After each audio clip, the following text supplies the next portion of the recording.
All right, decolonization started to happen after World War II, especially in Africa, in the Middle East, in India, and in Southeast Asia, but specifically we'll be talking about Vietnam. Now, decolonization occurred because the Europeans after World War II they were destroyed and too weak to keep control over their colonies. And a lot of the colonies wanted something called self-determination, when a country can govern itself independently and make decisions without outside influence. Now, a lot of countries got independence, but not as many got self-determination where they can actually make decisions without outside influence. Western countries, Europeans, and the United States still heavily influences a lot of these countries. In the Middle East, a lot of the countries that were under the mandate system, which was when they were controlled by Europeans but were being prepared for independence, actually gained independence during this time. But there's one particular country we need to focus on, which is Israel. After World War II, especially after the Holocaust, there was a lot of sympathy for Jews in Europe, and so the Allied forces sort of gave in to Zionist requests to create a homeland for Jews in what they believed to be their promised land. So Israel was created, and the people that lived there were called Palestinians. They lived in the land of Palestine, and this land was just slowly taken away from them and given to Jews as more and more Jews flooded into Israel.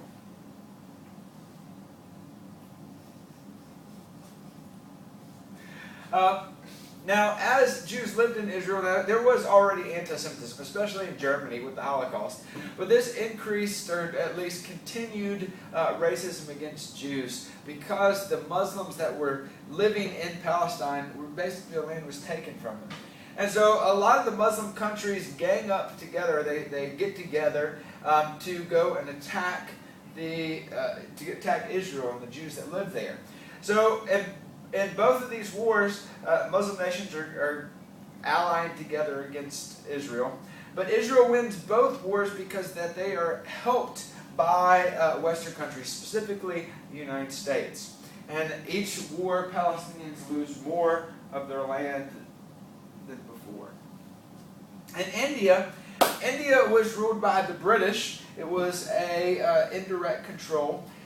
But India wanted self-determination, so they created two different organizations. The Indian National Congress and the Muslim League were created to get this. And mostly they created two different ones because Hindus and Muslims couldn't get along.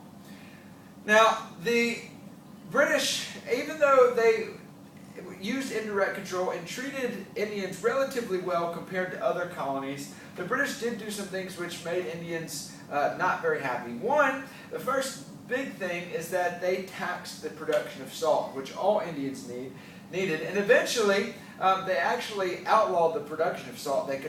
Indians were only allowed to buy salt from the British, which leads to the Salt March, which was led by Mohandas Gandhi.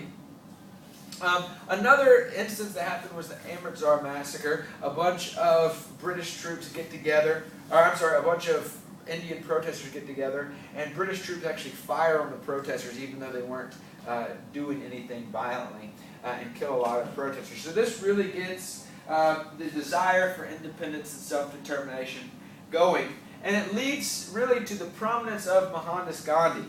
Now, Mohandas Gandhi really wanted three things. He believed that the British could not profit without the Indians. So if the Indians stopped working or listening to the British, that the British would have no purpose in India, or no means to actually make a living in India. And he thought that they should do this by civil disobedience or passive resistance. Those two terms mean the same thing.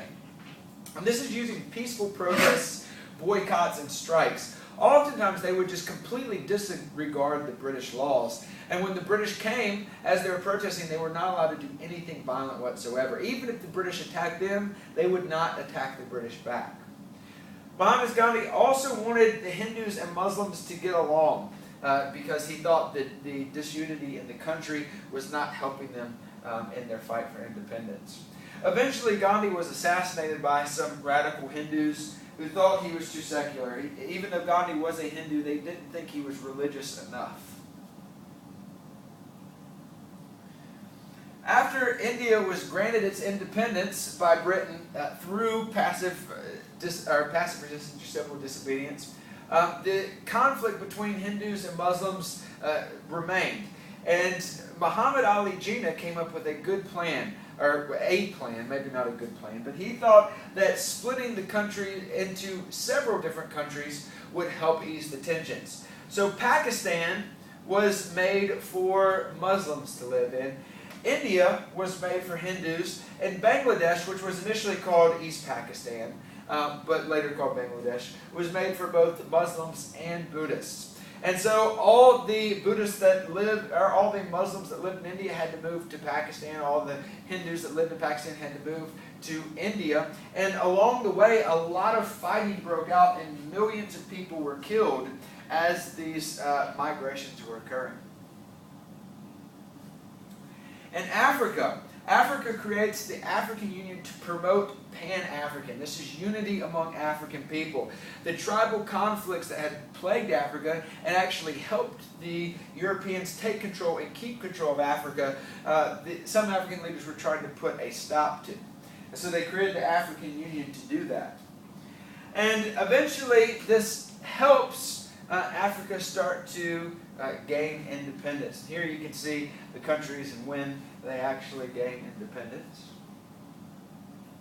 The Northern Africans gained independence first, and they by large parts gained independence easier, with the exception of Algeria, who has to engage in a very long war with France to actually win its independence. You also have Sub-Saharan Africa. They took a lot longer because of constant problems within their countries, ethnic conflict, the lack of education, because the European colonizers did not allow them access to education, corrupt governments, military coups, lack of resources because Europeans had stripped their resources, or at least the easily accessible resources, debts, disease, famine. And it's not to say that North Africa was exempt from these problems. They were just much more frequent and overbearing in Sub-Saharan African countries. Some examples, especially of the ethnic conflict or the Rwandan genocide. The Tutsi were 15% of the population were put in power by the Europeans after independence, and the Hutus, the majority of the population, this ethnic tribe, struck out and basically massacred a lot of the Tutsi, killing many, but also sending even more to be refugees. The Biafra secessionist movement occurred where the Igbo tribe wanted to break away from Nigeria. And again, in this ethnic conflict, over 1 million people died, and it was all for nothing with the Biafra secessionist movement, because later on it was just added back to Nigeria 2 years later. Apartheid in South Africa was extreme segregation in South Africa because it was initially a British settler colony. So the British came there to live there permanently. There were a lot of British settlers. And so Nelson Mandela also promotes peaceful protests, civil disobedience, passive resistance. And this actually leads to him being imprisoned. And later on he's released from prison and actually gets elected as the president of South Africa. And apartheid will end because of those peaceful protests. In Vietnam, Vietnam was initially ruled by France. It was called Indochina when it was ruled by France. But later on, the Japanese, before World War II, had taken over most of Southeast Asia. And Ho Chi Minh did not like this. The Japanese, as they were sort of exploiting the Vietnamese resources, caused a huge famine. And so Ho Chi Minh rises to prominence during Japanese rule, and he promotes independence, but also he promotes communism. So during decolonization, France wants to, after World War II, France wants to take back over control because Japan has lost control. They're the Axis powers, they've lost. France wants to continue, but Ho Chi Minh and Vietnam wants to be an independent country. But the United States didn't want to create a communist country, so they decided to split the country up. The North would be a communist country ruled by Ho Chi Minh, and the South would be a democratic country led by Ngo Dinh Diem. And Ngo Dinh Diem was basically a puppet ruler. He just did whatever the United States did. And so this in part is going to lead to the conflict in Vietnam during the Cold War.